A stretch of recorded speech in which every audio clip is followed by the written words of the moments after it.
Hello friends, welcome to Geetha's kitchen. Thursday morning lunch box தேங்காய் பால் சாதம் கேட்டதுனால தேங்காய் பால் தான் செஞ்சு கொடுத்தேன். காலையில் சாப்பிட்றதுக்கும் தேங்காய் பால் சாதம் தான். லஞ்ச் பாக்ஸுக்கு என்ன பேக் பண்ணி கொடுக்குறோன்னா அதையே காலையிலேயே சாப்பிட்டுக்குவா.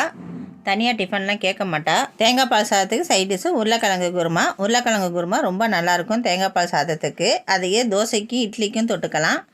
ரொம்பவே நல்லாயிருக்கும். பாப்பாவை ஸ்கூல் அனுப்புனதுக்கப்புறம் நானும் சாப்பிட்டுட்டு நேற்று விளக்குன ஜாமான்லாம் அந்தந்த இடத்துல எடுத்து வச்சுட்டேன். ஸ்கூல் அனுப்புனதுக்கப்புறம் நான் செய்கிற வேலை பார்த்தீங்கன்னா பாத்திரத்தை அடுக்கிறதா தான் இருக்கும். ஏன்னா பாத்திரத்தை அந்தந்த இடத்துல எடுத்து வச்சா தான் திரும்ப நம்ம விளக்குறதுக்கு ஈஸியாக இருக்கும். பாத்திரத்தை அடுக்கி முடிச்சோன்னையே அப்படியே கிச்சன் செல்ஃபையும் அப்படியே கரெக்ட் பண்ணி வச்சுருவேன். ஏன்னா காலம்பரை நம்ம அவசரமாக எடுப்போம், ஒன்று களைஞ்சு கிடக்கும். அதை சுத்தமாக தொடச்சி கரெக்ட் பண்ணி வச்சுருவேன்.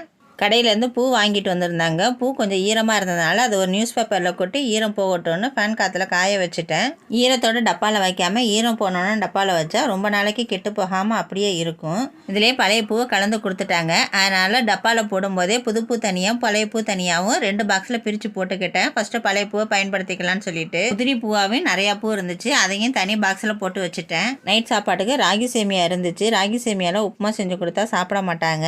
அதனால் சேமியா புட்டு செஞ்சிடறான்னு சொல்லிட்டு சேமியா புட்டே செஞ்சுட்டேன். ராகி சேமியாவை கொஞ்சம் தண்ணியில் உப்பு சேர்த்து ஊற வச்சுட்டு அப்புறமா வேக வச்சு எடுத்து தேங்காய்ப்பு கொஞ்சம் ஜீனி சேர்த்து நல்லா கிளறிட்டு சாப்பிட்டுக்க வேண்டியதாக ரொம்ப நல்லாயிருக்கும். ஜீனிக்கு பதிலாக நாட்டு சக்கரை கூட சேர்த்து சாப்பிடலாம், ரொம்பவே நல்லாயிருக்கும்.